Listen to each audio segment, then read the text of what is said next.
You're my new producer. Good job. Thank you so much. Tell me your name again. Zoe. Zoe is my new producer. Yeah. Mike, thank you for bringing me a new producer. Yes. You were just saying to me that when you were like preparing to come and have this discussion with me that you looked me up on AI. I did. So being the prepper that I am, yeah.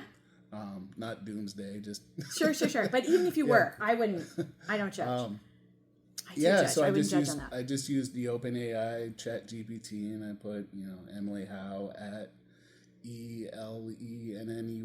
Nice, yeah. And it kind of summarized all your podcast. That's so cool. Yeah, and just kind of gave me talking points. Neat. I gotta Google myself in that way. I've never done it through AI. That is super cool. Yeah, so it's really. I've been working a lot with my own AI. Okay. Tell me about what your goal is with your AI. I feel like AI levels the playing field. I like the way. Okay. So especially for demystify, give access, like that kind of like I don't have the formal education that a lot of people might have. Right. So it helps me organize my own thoughts, and I spend a lot of time putting in my leadership styles. Right. I put in a lot of time. You're getting to know the tool is getting to know you. Right. Yeah. So my kids and I have the discussion: is AI cheating? But I look at it as this is OI. This is OI, right? Organic intelligence. Yeah. And I'm learning with it. Yeah. So it's learning me. I'm learning it. So it helps me in the future to ask the right questions. I love that. That's so interesting. It makes me think that I wonder if the person who would say that AI is cheating feels that their labor has been devalued. Right? If they worked hard to learn that information and then somebody comes along and says, well, I just learned that this afternoon on my phone. Yeah. And then they feel like devalued somehow deep inside. That's interesting. I wonder, For people like me, it levels the playing field. I think it's amazing. I think AI is wonderful. I think we should rename it though. Yeah. Because people have politicized that term, AI, right? Yeah. And now it's a villain. AI is this character, this villain, right? I think we should rename it. I don't know what though. But it's like just anything, computer. though. You just call it computer. You just call it a computer.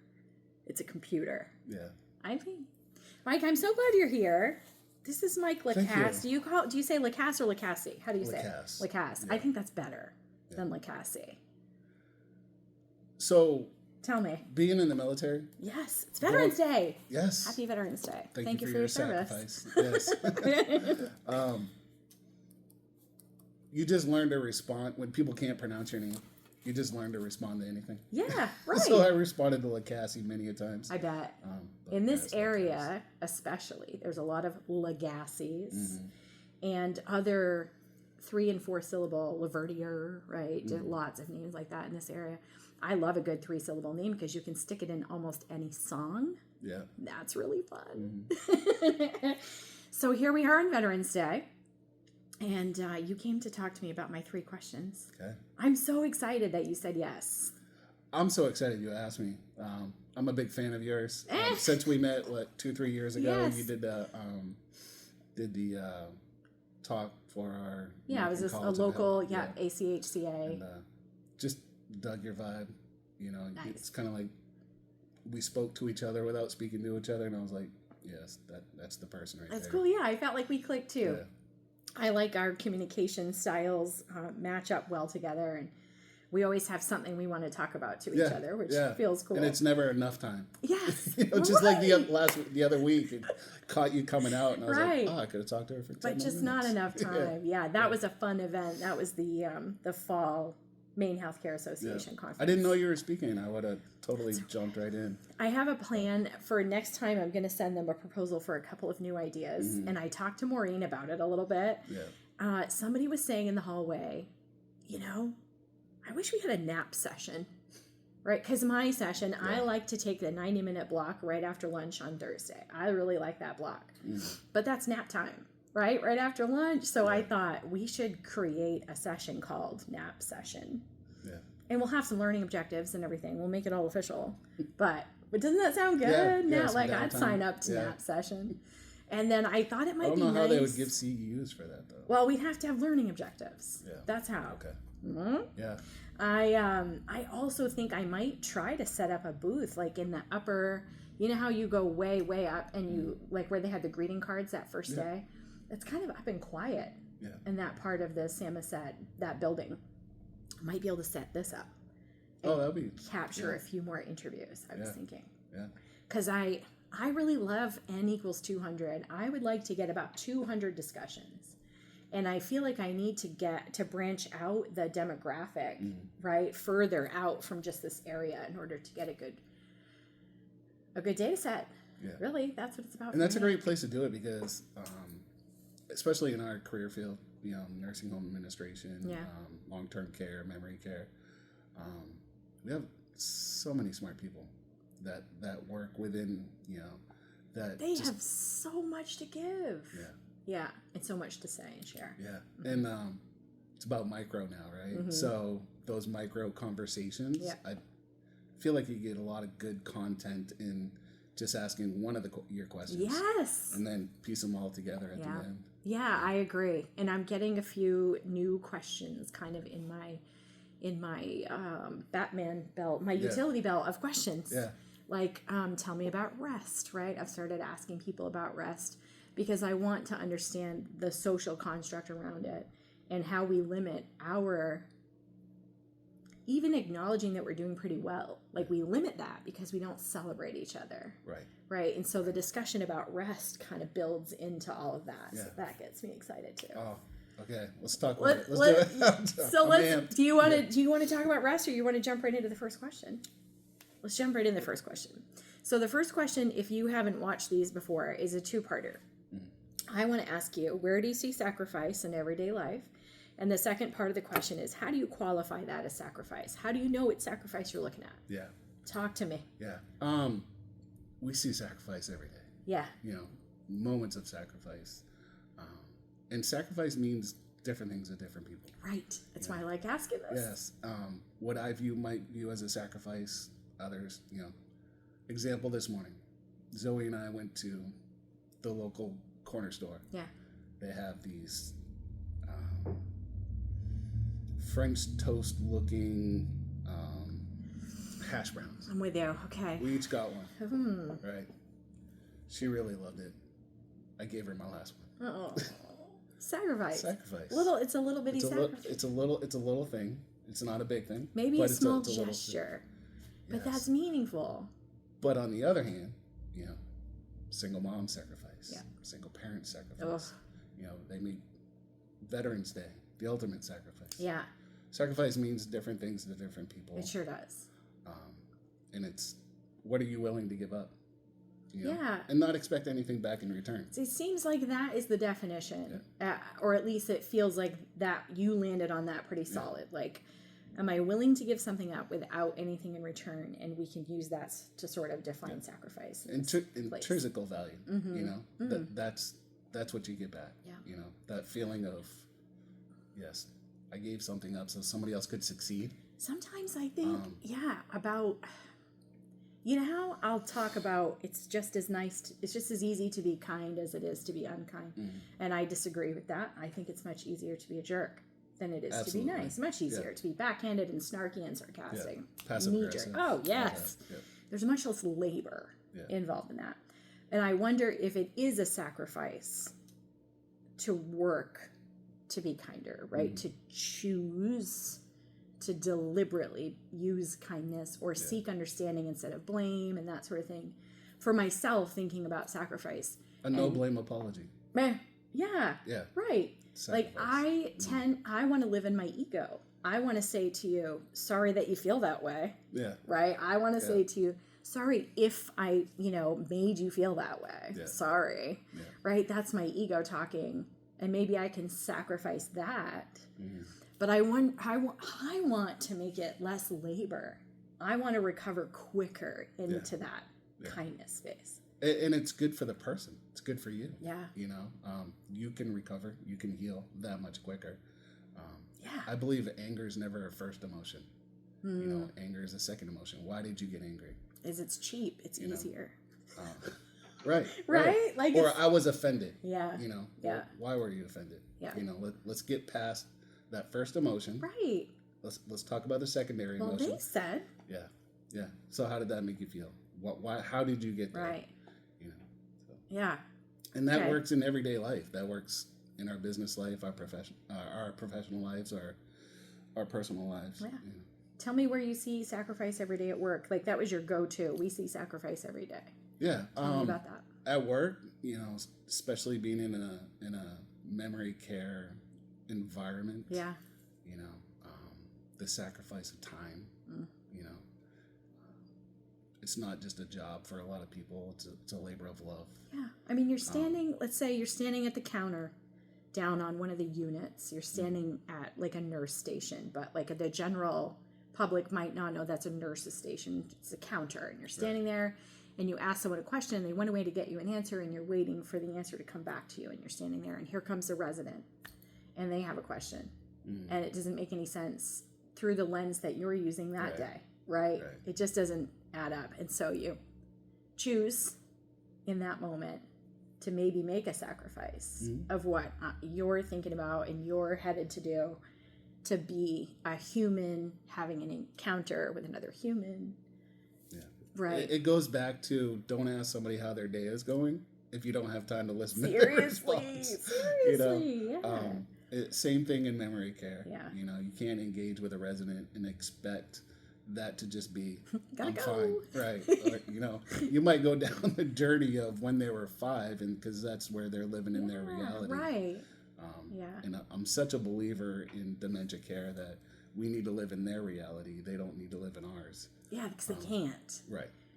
I think it's one of those things of working for empathy, where somebody had taught me years ago that, like, when you want to go be with someone who's struggling, like your mom died, your kid died, your dog died, somebody's really in grief.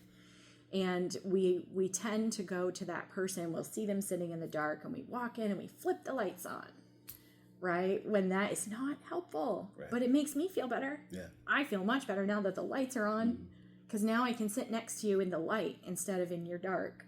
Right. That, as opposed to you bringing the light within yourself. Yeah, or just sitting in the dark together. Yeah. Let me just sit next to you. So I gotta tell you, empathy is something I always struggled with. Like putting myself in somebody else's shoes and feeling what they're feeling. I always struggled with that, especially being in the military for so long. You know, that is pulled out of us. Yeah, there's no time for that kind of thinking. Right.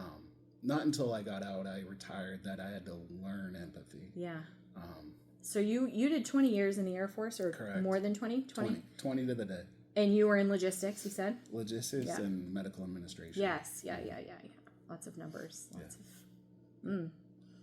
Yeah, and it's not, the military is incredibly compartmental thinking. Yeah. Right, and... which helps me, though. Yeah, we learn how to leverage things that might have been a limit to our advantage. Like, I have to get this task done, and these are the materials and the time that I have. I'm pretty sure I can pull it off, right? And we learn from that moving forward to be efficient in our thinking and efficient in our actions. But there's not a lot of room for empathy there. No.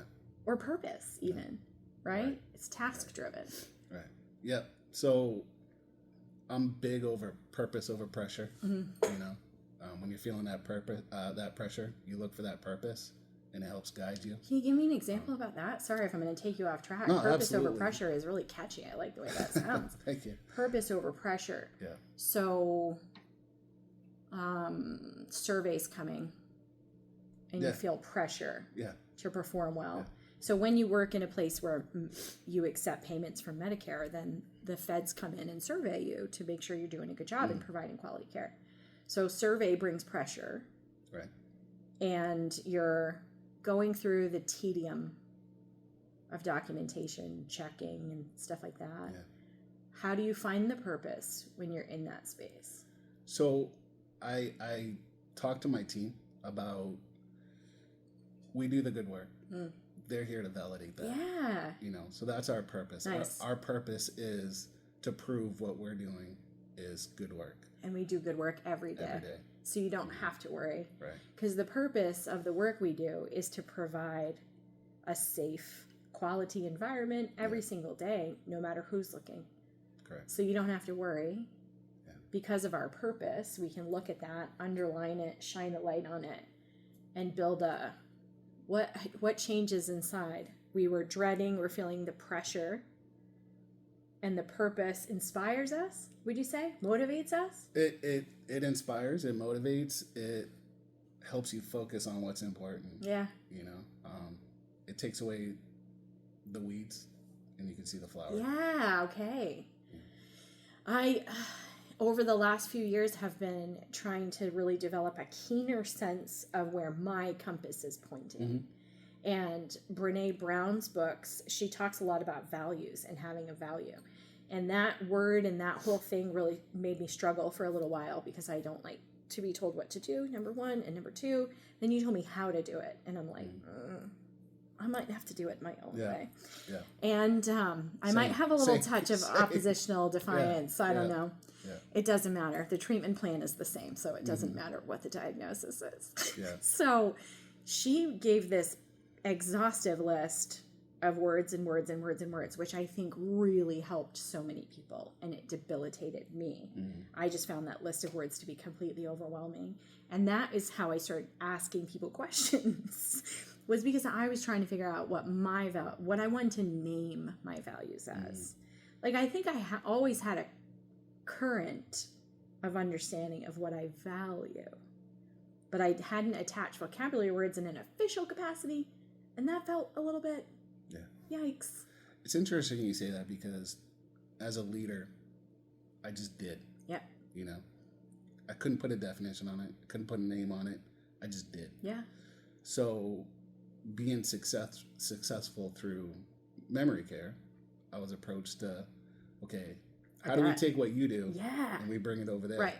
So I had to define what I did first. I had to study myself to figure out why I did what I did to be successful. Yep. Because in my mind, I just did it. What did I do? Yeah. It was intuitive. Yeah. Yeah. Interesting.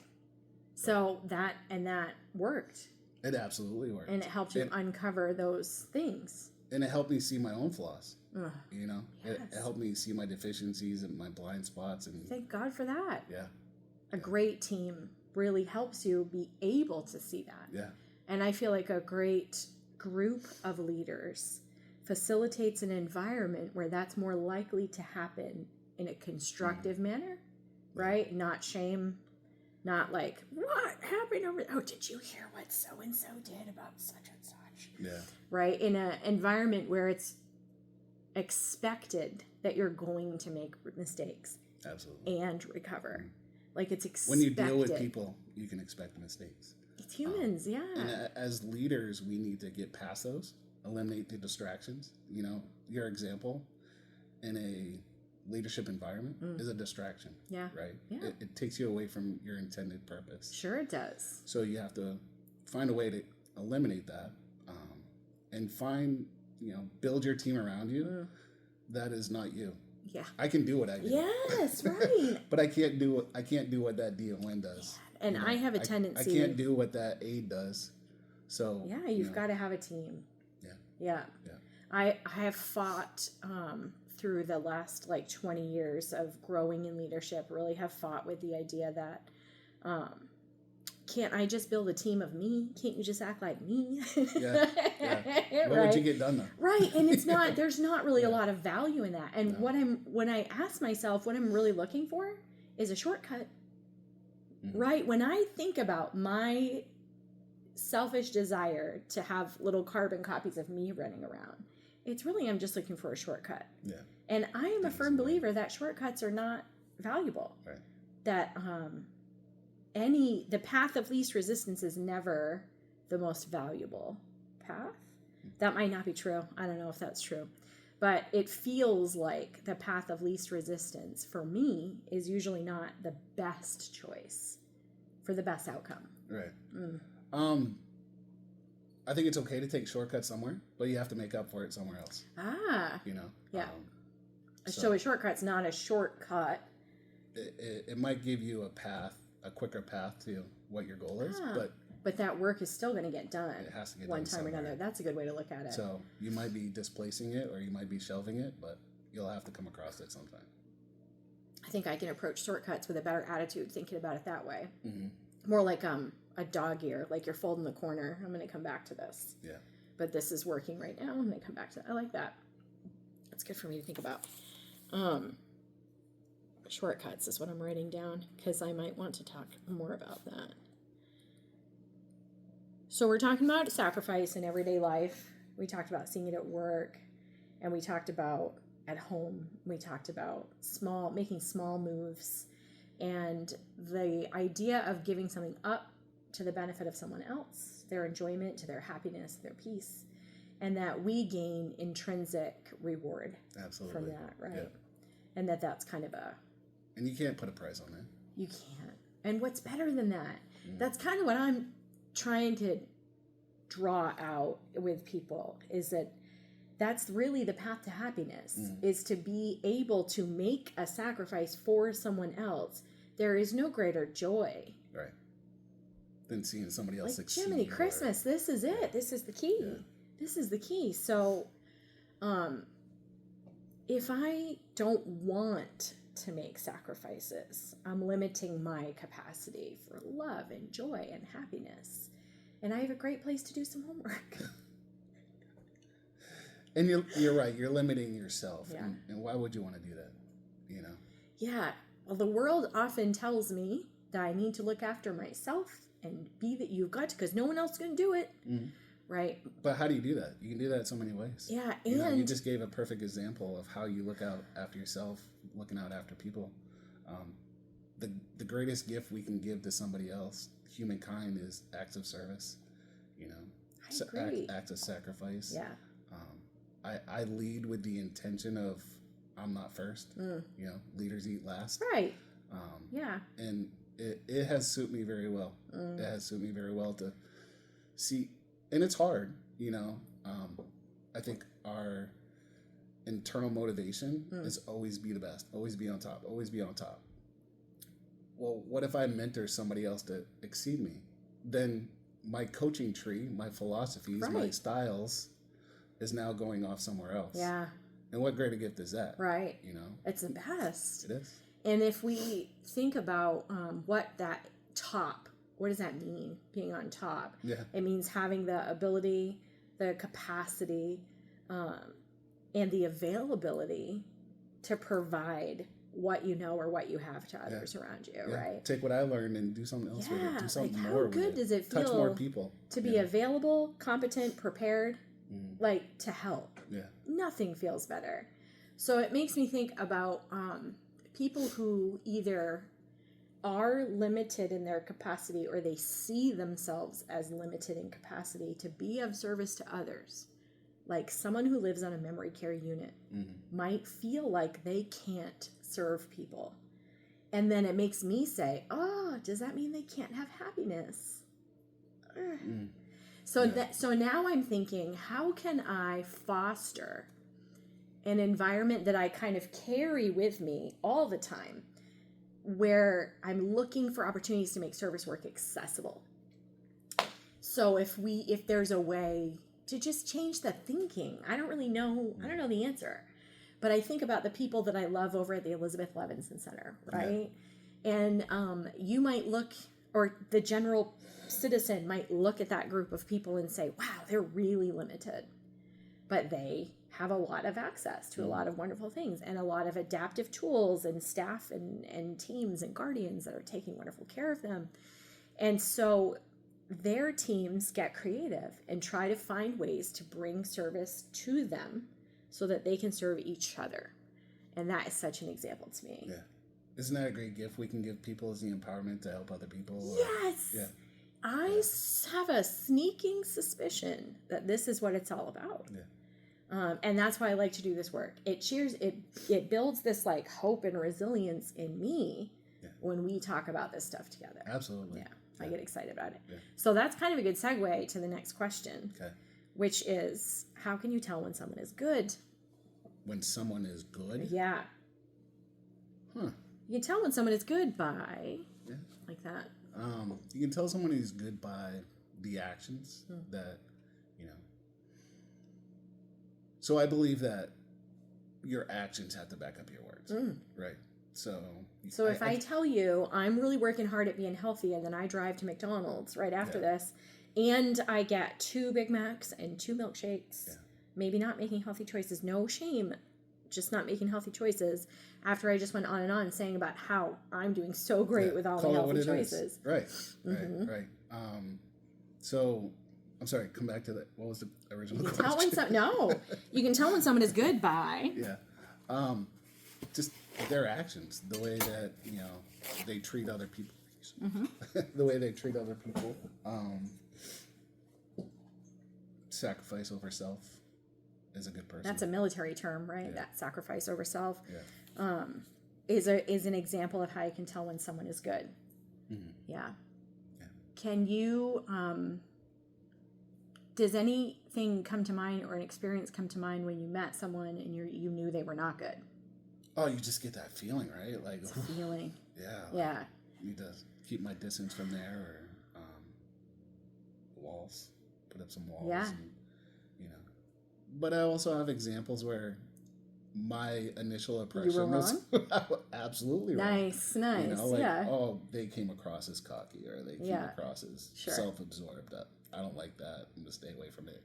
But you get to know them. That's interesting. Have a conversation with them. Relationship. You know? Seek to understand, you know, before being understood. You find good in people. I have a belief that people don't intentionally want to be bad. I agree. Workers don't come to work saying, how bad can I suck today? They just don't. You know? They don't wake up thinking that. Like, they don't wake up thinking, how can I mess up the team today? Yeah. How can I ruin everyone's life today? Yeah. They just don't. No. When people behave badly, it's a self-defensive something mechanism. is wrong. Something is wrong. There's a layer there that we need to discover and to think that the bring person, out their best self. In generally speaking, the person who calls out of work doesn't want to. They need their paycheck. Yeah, what's the layer They need their paycheck. If they can't stand being at work, right, that's a whole other problem. Yeah, right? Find somewhere else that you're going to be happy with. Something is wrong, you know? The example of calling out of work. So employees come to you, so-and-so called out of work today. Yeah, right. Again, you know, I always respond with, geez, I hope everything's all right. Okay. Yeah, I hope they're okay. Did you ask them if they're okay? They're having some bad luck lately. Even if they're being a jerk. What if they are being a jerk and they called out to be a jerk and they woke up and they were like, you know, and that's just how they're feeling today. And why is that okay? Why for them is that okay? But you know, I'm saying, and having as that a conversation leader, with that person, conversation. Let's be in the hall with the other person, right? The person called out, they're at home. We're in the hall with the person who said, so-and-so just called out. Yeah. And let's say we know that person is a jerk. And they called out to be a jerk today for whatever they just did. They're just kind of a jerk, whatever it is. We can still, as leaders, to that other person, demonstrate empathy and say, I hope they're okay. Yeah. Right? That little piece is important for the whole team and not just the person on the phone or the person who's standing here complaining. And you ever see their face change? Completely change. As soon as you say, well, I hope they're okay. I hope they're okay. Yeah. It completely changed, And I have been and continue to be guilty of being the complainer. Oh, right? You're frustrated. 100%. You just worked 8 to 12 hours in a demanding career field. And now you want to go home. Your kids have soccer. And you might be getting mandated for another shift. Right. Or your supervisor, you see them trudge off because now they have to go find someone to stay late. Mm-hmm. And they know this is going to be a terrible discussion. And you always ask the people with the path of least resistance, right? So a certain amount of the ones that you think are going to say yes, right? There's a whole shame culture around that stuff. And I find that the more open we can be with each other about it, and I'm not saying to shake out people's private information. That's not what I mean. But being open and honest, like, gosh, I hope they're feeling okay, and being honest about my feelings. Or I might say out loud, yeah, that irked me at first, but, I was thinking, I hope they're okay. Because I know they don't want to leave the team like this. Right. And acknowledge it. Yeah. Yeah. But getting back to the original question of I know somebody's good is I treat everybody like they're good. You know, give me a reason not to. I like that. You know, it's just like I trust everybody until you give me a reason not to trust you. I am that way to a fault. My friend Lynette, hi Lynette. Lynette would totally say like that I am friendly to a fault. Like my knee jerk is friendly and that I should be more cautious and less trusting. But I tend to be in that lane because I do believe it's true that people generally want to be good and feel good and do good. And be loved. Yes. It's who we are. You know, we want to I know. Fight it all you want. Yeah. We just do. We want and we need each other. Absolutely. Well, let me rephrase that. Because I think I could be successful by myself. But the joy and richness of life, peace and love, can't come by yourself. No. It just can't. It has to exist with other humans, right? I think so. That's why we're here, you know? I think so. I'm not watching the time at all. Do you have to be anywhere? Absolutely We're at not, 11. but you do. I know, at 11 I'm going to see Winnie Lou Who. It's 10 o'clock. Okay. So we've talked about sacrifice and how we define it. And we've talked about how when people are good, and then it wraps into that same kind of idea of sacrifice. And that you can, like I'm always looking for indicators, right? So if you say to me, Zoe is good, I might say, how do you know? What's the evidence? Yeah. And you might tell me about how she's so generous with her friends and she's generous with her time and she's smart and kind and good with the animals and stuff like that. Yeah. Those indicators, I think, is important that we talk about out loud a lot. And this is just one of the ways that I like to do that. Yeah. How do we treat other people? That's how we do. Yeah, and without that kind of backhanded expectation thing. Yeah. That idea you said in the beginning about making a sacrifice without expecting anything in return, right? Like we put a lot of conditions on joy and graciousness and forgiveness. And my husband has a brain injury and you wouldn't really know unless you knew. And if he's a dog trainer, so you might go have an appointment with him to have your dog trained, and you might leave that experience saying, he just says anything that pops in that head of his, doesn't he? Yeah. Woo! Right? Or, wow, he swears a lot. Like, So you wouldn't really know. But I was talking to a friend, as you do one day. You know, you talk about your spouse, you talk about your family, you talk about your stress. And I said something about something, and they said, well, do you think that behavior is because of his brain injury? And the question, I thought, well, I don't think it matters. But inside, information bubbled up. And I realized that I was withholding forgiveness if I thought it wasn't related to a disability, then I wouldn't forgive it. If it is connected to a disability, you get immediate grace for that. If you have a disability, it's not their fault. Right. Immediate grace. And then I realized I was withholding forgiveness for anything that I couldn't fit under that umbrella. Put in that box. So I did a little work on that. So I'm reflecting on that and help me see that about myself, where I make those choices to put conditions on something. So did you get through that revelation, or are you still working through that revelation? No, I think that'll be ongoing. Yeah. I think that'll be ongoing, just living with another human being in the house, right? But what it's helped me do is look for it in other places too. Where are other places that I withhold kindness or tolerance or forgiveness or just affection, a smile? Right. Where are other places that I might notice that I'm choosing to not be peaceful? Right? Yeah. So my values, peace, strength, and acceptance. So when I'm off track and I behave that way, my compass is not in alignment with what I'm saying I want it to be in alignment with. So your actions are not backing up your words. And so but I typically can't see that myself, right? I was in a conversation with another human and we were talking about life, and that reflection and that exchange helped me to learn that about myself. Yeah. So I'm completely dependent. That's also a lie detector. Do you know that? What do you mean? Action's not backing up your words. So if you're talking to somebody and they're lying to you and they're saying, "I'm so sad," and their face doesn't, their body. When you said about, I asked you, how can you tell when someone is not good? And you went straight to the feeling, right? Your body tells you. Yeah. And I think we ignore that a lot. I think your body tells you when someone is good, when someone is bad. Your body tells you when you're at risk. And that's all physiological, which is also incredibly fascinating, right? Fight or flight. Yeah. Or play dead. I was listening to a book this morning and she said fight, or play dead. And I thought that was interesting. So, quick funny story, yes, fight or please. flight. My Zoe's mom, we were in San Francisco. We went to see the San Francisco Giants World Series parade. Amazing. You know, just one of those experiences. You're in the area, you have to go. What year is this?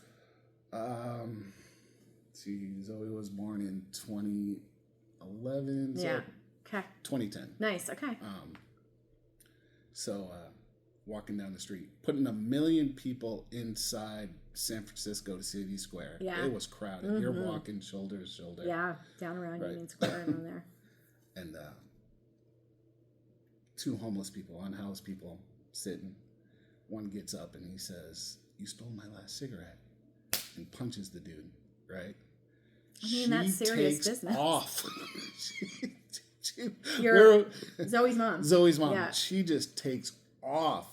I didn't collect her till 2 blocks down the road. Gosh. Like, what happened? She was like, My I body don't know. I made just me started run. running. Holy cow. You know, and being military, you're like, what's going on here? Should I run too? You know? Yeah, that's so interesting. Her body just took her off.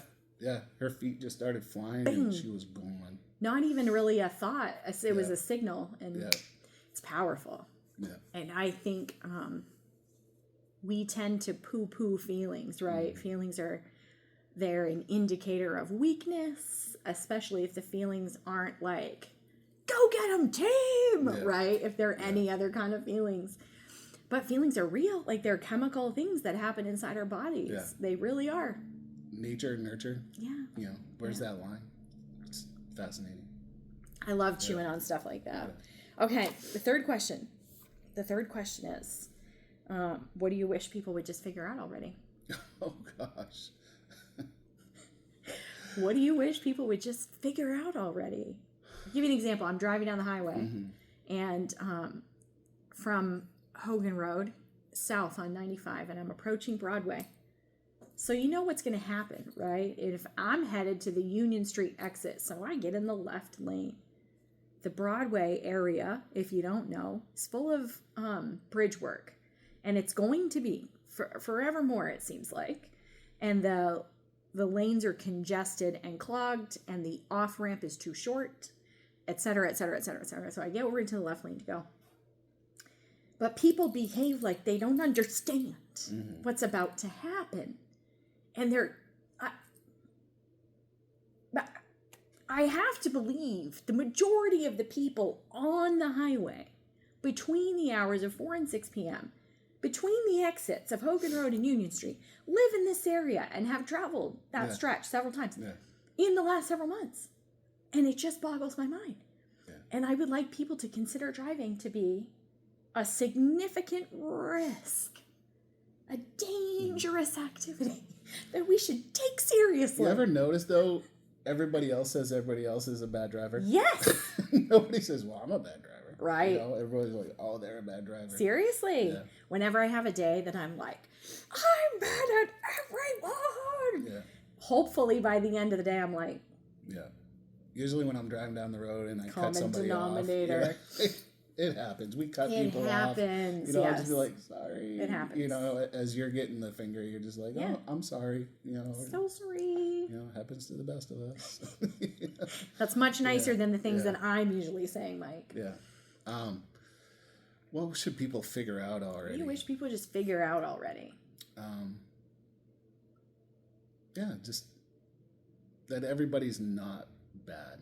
You know, let's treat people how, you know, if I was to ever write a book, okay, it would be everything I needed to learn as an adult I learned in kindergarten. That book might exist already, but your take might be interesting.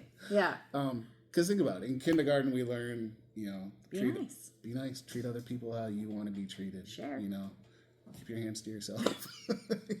Think of others. Notice your body affects the bodies around you. Notice that. how can we help each other out? You know, Yeah. how can we all succeed?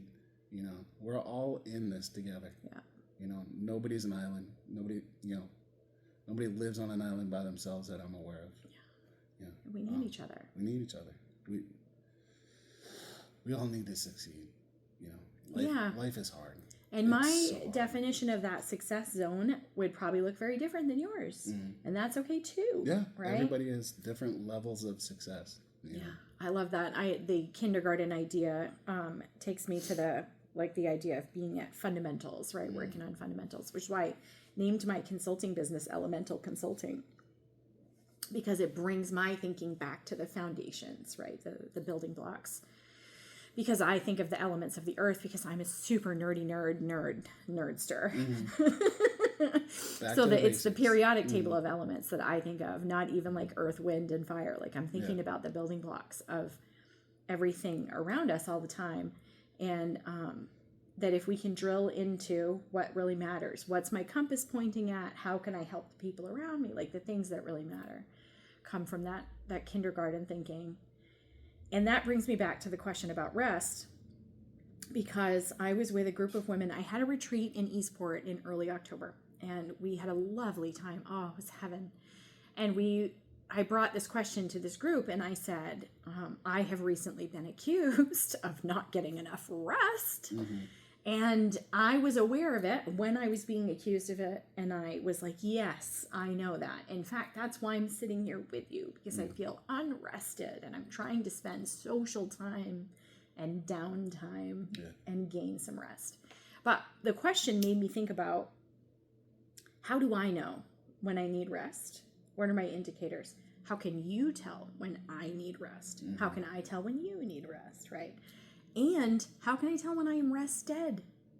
What are the indicators of someone who's had enough rest? Yeah. So that question is usually, I think, gets the best traction going. In your life, can you think of, for you or for those around you, even Zoe, maybe, can you think of how you can tell when someone is rested? What does that look like? What is success here? Define rest as in, are we talking sleep cycles? That's kind of what I'm asking. Are we talking I don't know. about downtime, mental downtime? So just kind of separating it. So you know, with kids, it's almost easy, right? They get cranky. Oh, you need some rest, you know? Yeah, you can kind of, so I talked to a couple of like elementary school teachers, and they pointed at volume. We get louder or quieter and more irrational. And she was talking about kids, right? Yeah. I'm big on sleep cycle. You know, the greatest gift we can give to our body is a proper rest cycle. Like, do you make sure you go to bed on time so that you hit those 90-minute cycles?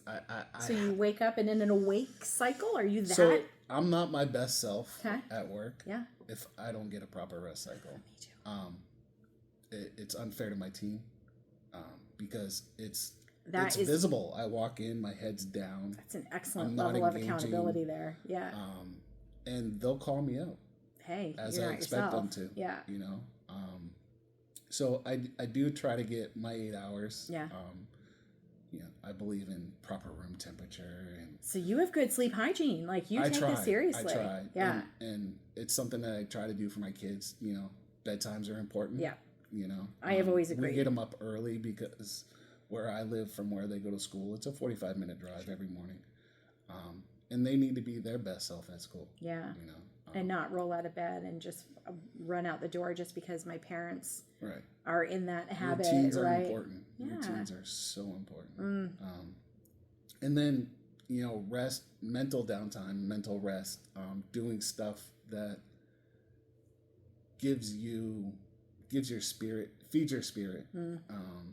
What's that look like? And that's different for everybody. Sure does. You know, sometimes my rest is just putting a movie on that I don't have to think about. I do that. You know, yeah, I use television as a sedative. Yeah, give me a stupid comedy, just make me laugh. Yeah, I don't want to have to make a decision. You know, 'cause how many decisions do we make in a day?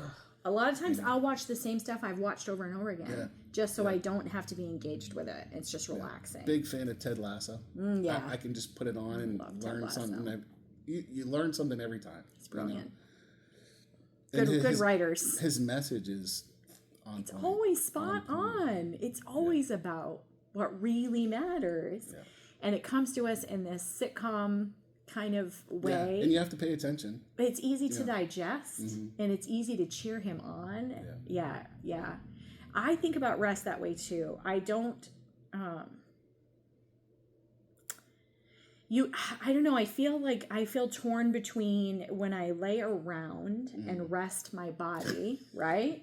That's hard. It's funny you say that because I ask myself a question. When I'm laying around, resting my body,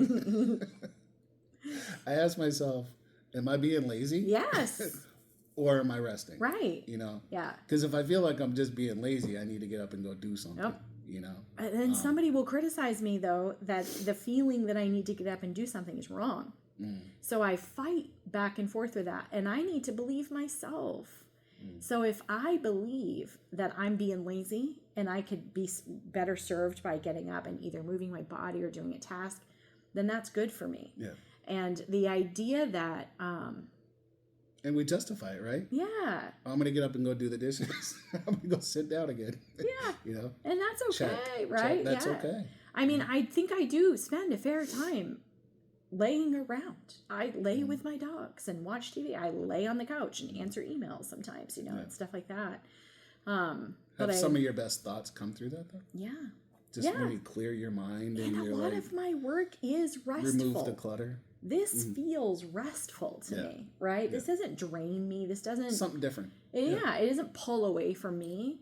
And the work that I do as a hospice nurse feels restful. I get rest from that. You could study that by itself. Yes. Yeah. Yeah, right. Yeah. Yeah. Because what is it in you that finds rest in that? Oh, that's interesting too. You know? Yeah. Yeah. Is it? Yeah. So many questions that could just come up from that. And working for myself, like when I'm 4 days of the week, I do what I want to do. 3 days of the week, doing what I want to do means working in a traditional sense. But the other 4 days of the week are all for me. Yeah. That alone gives me rest, right? Just having that understanding in my head, kind of humming in the background, or and then those 3 days, like the work that I'm doing, I'm driving around by myself, heaven, right? Listen to whatever I want to listen to, sunshine, windows open, whatever. As long as you're off Hogan Road. Right. Yeah. I stay off the highway. I just stay off in it. And every encounter that I have with humans is positive. Every single one. And I have faith in that. I have faith that as I approach this next encounter, it's going to be a positive encounter. And so it's really rare that I don't have a positive encounter. Yeah. Oh my gosh. And it feeds me all day long. So yeah, I'm busy, I'm working, but I feel good. I feel good. And yard work for me, I tell people there's silence in a chainsaw, because ooh. And for me, that brings me back to my childhood, working with my grandfather, being in the Maine woods. Like you put that on a t-shirt, there's silence in a chainsaw. Yeah. So you find that meditative. Absolutely. Oh, that's cool. That is cool. Snow blowing at 4 a.m, sounds like a chore. The world's quiet. But the world's quiet. Stars are out. You're blowing snow everywhere. Ooh, kind of magical. The sparkles, right? It's kind of magical. Finding value in what you do. Yeah, there's that purpose over pressure thing. Yeah. Right? And I love to teach people that, like, look for opportunities to find the purpose, because you can choose to do that, or you can be mad about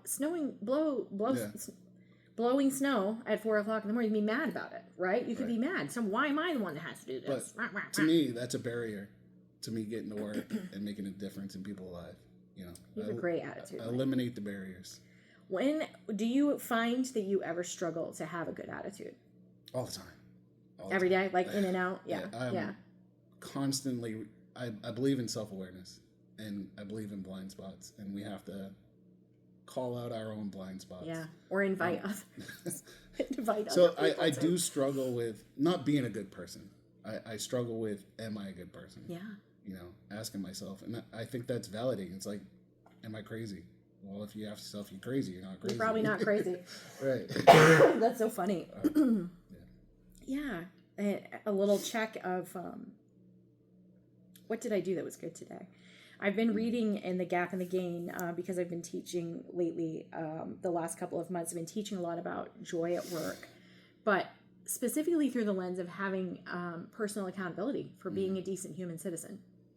And when we look back at the good that we do and where we struggled and how we've come forward, that in fact is a source of hope and resilience. So that when you go into that same thing that you have to face day after day after day, whatever it is, could be yourself, could be a roommate, could be somebody you work with, could be a task that you have to do, could be the car that you drive, right? Someone you have to walk past every morning, whatever it is, something that you dread, but it keeps coming back. If we spend some time with ourselves doing some kind of inventory that also checks the shelves for good and bad, that is what drives hope and resilience to walk back past that person again. So being transparent and with Zoe in the room, her and I are like-minded, you know. Nice. And there was a moment there I couldn't communicate with her. I just, because she would shut down, I would shut down, and it'd be like, I can't get through to her. So I went to counseling for myself. Hey. So I had to figure out my own mind. Yeah. And my blind spots. Nice. To help communicate with her and figure out her blind spots. I am so impressed with you. So did somebody coach you to know to go to therapy, or how did you come to that? No. Did you just know because you've had therapy before? How did you come to that? Therapy before was I had a problem, I went and fixed it. Okay. You know. Episodic. In the military. Focused. Yeah. You don't do that. No, there wasn't. There's no. There's crisis intervention or nothing. I had an E9 Chief Master Sergeant who was over us, and he was actually a mental health technician. Okay. Made E9, and now he's over everybody. And he said, Mike, you know, going through a hard time, as we all do. And he said, Mike, he said, you break your leg, you go to the doctor. Yeah. Sure. You have cold that you can't manage, you go to the doctor. Yeah. He goes, just think of it as a head cold. That helped. And you need to go to the doctor. That helped. And I was like, all right. That made sense. Yeah. I didn't go to therapy until I landed in recovery from alcohol. Yeah. Yeah, and started therapy right away. And then it took me forever to even begin to understand the level and depth of dishonesty in my everyday life. Yeah. I just was not like a person. I would borrow from everyone else's life and personality, and like I'd take your laugh and your jokes and your hometown and your style, right? And just like there was none of me in me. And I had no idea. Well, I'm glad you did. I like what's in you. Thank you. Yes. And I have so much respect for people who are recovering, you know. Yeah, and it's ongoing. It's hard. Just humans. Destroyed my life, you know. I knew enough to not to do it. Yeah. You know? Oh, good for you. You have that lens looking out. Yeah. You know, I build rules for myself. You know, I can do this, but I have to also do this to justify that. It's like your shortcut thing. It's coming back. We're going to revisit this later. You make rules. You make your own culture around accountability and integrity. Yeah. It sounds like. I try. Yeah. You know, I like it. It's an ongoing, you know, we have to be self-aware, self-evaluate.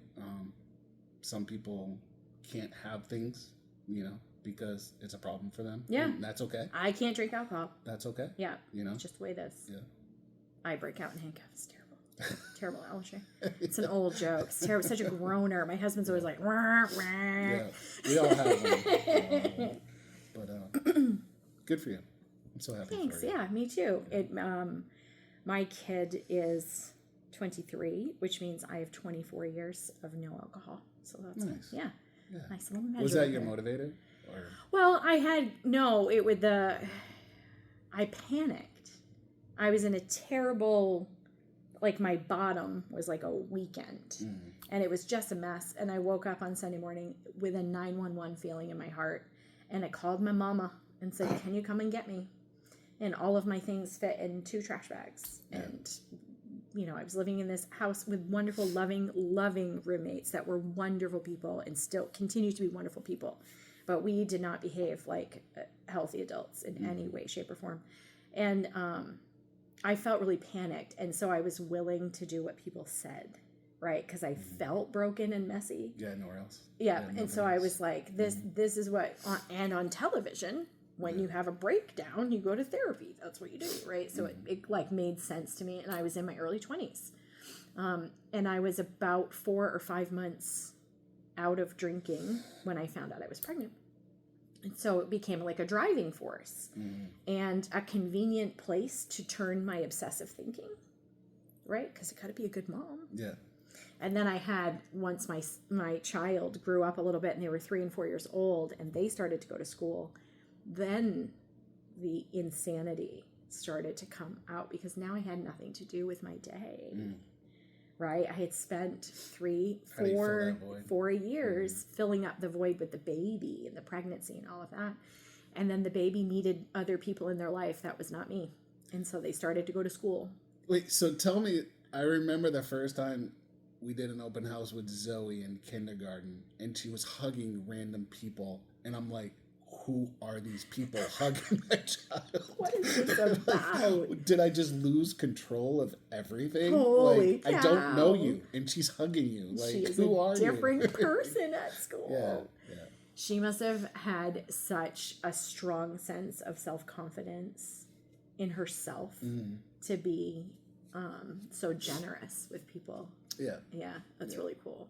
But yeah, it was that realization of there's people in my child's life that I don't know. Yeah, and it has nothing to do with me, right? It's Yeah. completely irrespective of me. How did this... Oh, and that idea too, I think, or at least I had as a single mom, like I had this idea in my head that I just had to prevent this one wrong thing from happening, right? If I could just prevent whatever that one wrong thing was going to be, then everything was going to be smooth sailing. And other people had impact in their life, and I couldn't control it. And that was the start of therapy for me. Well, I'm glad you did. Well, They brought you here in front of me. And my most recent round was for PTSD stuff. And I tend to need to go back for episodic problem-focused things. Yeah. I was reading a book, and the character in the book was displaying these coping mechanisms, and I was like, that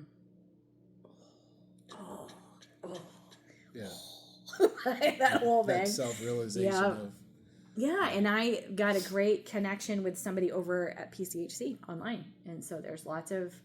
I wanted access to a therapist quickly, so online worked well for me, right? So there's lots of options out there if you're thinking about therapy. Yeah.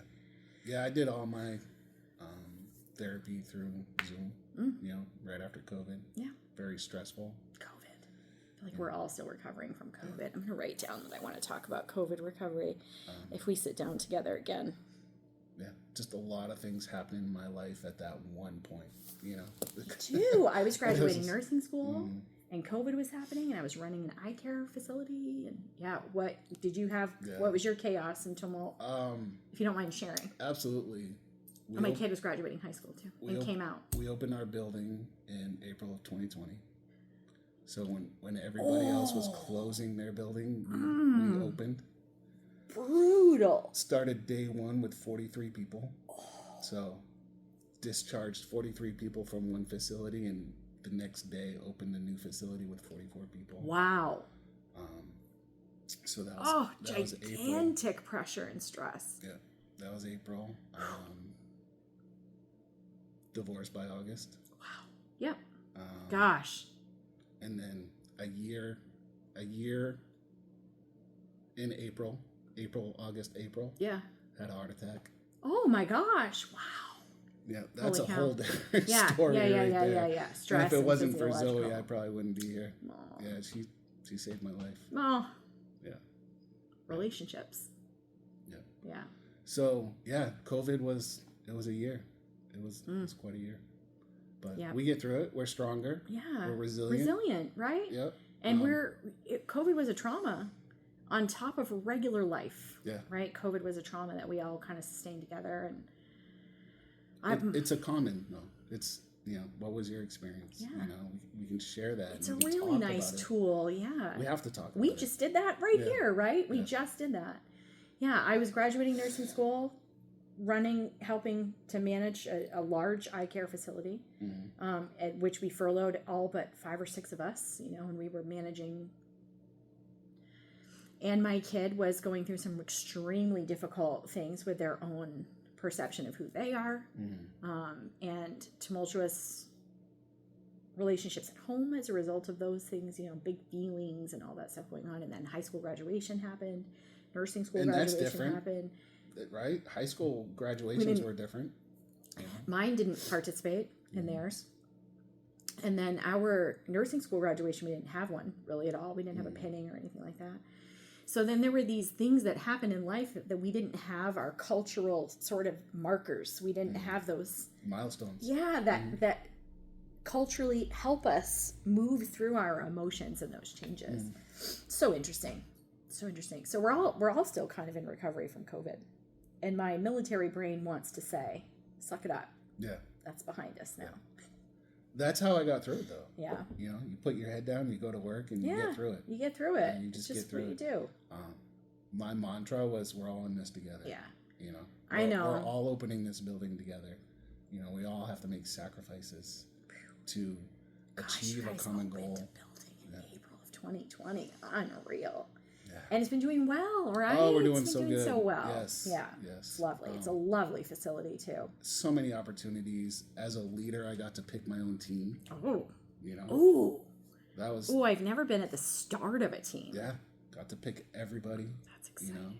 As leaders, we usually just walk into a situation. Yeah. You inherit a culture. Right. Yeah, right. but you were building We got to build one, which is. You should write about that, Mike. Which is unique. You should write about that. Yeah. I would read it. I'm always desperate. But again, going into it, I picked people who complimented my blind spots. Yeah. Yeah. Did a lot of study around, what builds a leadership team. Love it. Yeah, you planted your garden with your harvest in mind. That is an analogy that I've been using for the last couple of years when we talk to teams about culture and driving culture and changing culture and things like that. Plant your garden with your harvest in mind. And every season you can plant a new garden, right? Like you don't have to feel bad because you missed out when we first put the garden in the ground. Right. Yeah. And 75% of the team I built is still there. Nice. Wow. We turned over 2 positions, but I look at that as everything's a season. That is fantastic. I needed that person to help me open the building. Well, and there should be. And it was their time to move on when we were open. That's amazing. And we say need that. people in our lives at a certain point in our lives to help us be successful. Yeah. But for this or that. Right. But not be so you're with me forever. Right. And that thinking can be limiting, right? Data is showing us now that like the idea of staying at the same place for your whole life is limiting when you think about potential and experiences and things like that. Opened my building with an infection control nurse. That's fantastic. During COVID. Oh, heaven. What could be better? Yeah, you planted your garden well. A year later, it was time for her to move on, and we brought somebody in. And it made sense, and it wasn't because there was this failure or that failure. It was time for her to move on. Yeah, no and fault. that desperate need for that particular type of worker wasn't quite so desperate anymore, right? Like, I love that. The seasons. That's so cool. I can't thank you enough. Thank you so much. For coming to spend time with me. Was there anything that you really wanted to talk about or a story you wanted to tell that we didn't get to? Not that I can think of now. Probably when I'm driving home, I'll be like, oh, Zoe should Zoe, hopefully Zoe will take notes, okay? While you're on driving or you head to lunch or whatever you're doing next. Yeah. Have Zoe take some notes about things that you wish you would talk about or questions that you have. Or even Zoe might want to talk. Yeah. Zoe might want to do the 3 questions. You never know. Do you want to do a question? Some other time. That's why I send the questions in advance, right? You didn't give them to me in advance, though. I sent them to you. You absolutely did not. Oh, I'm going to go back through our email chain now. You said I got 3 questions. And you never got the questions? No. I watched the podcast. Oh, my apologies. Look at you using your resources. Yeah. Here was this inherent limit. Yeah. I did not send you the questions, which was a failure. But you leveraged your resources to your advantage, and you went and... Yeah. Hopefully I was able to give you some good content. You did beautifully. Thank you so much. So I'd love to generous do it of you. again if you So sorry I didn't want send you to. the questions. No, totally fine. Well, and I have new questions now. So I'd love to do this again with you. Yeah. Absolutely. Thank you so much. I can't thank you enough. Oh, appreciate you. Yeah, you too. And Zoe, thank you for being such an excellent producer. It's so weird listening to it through the headphones.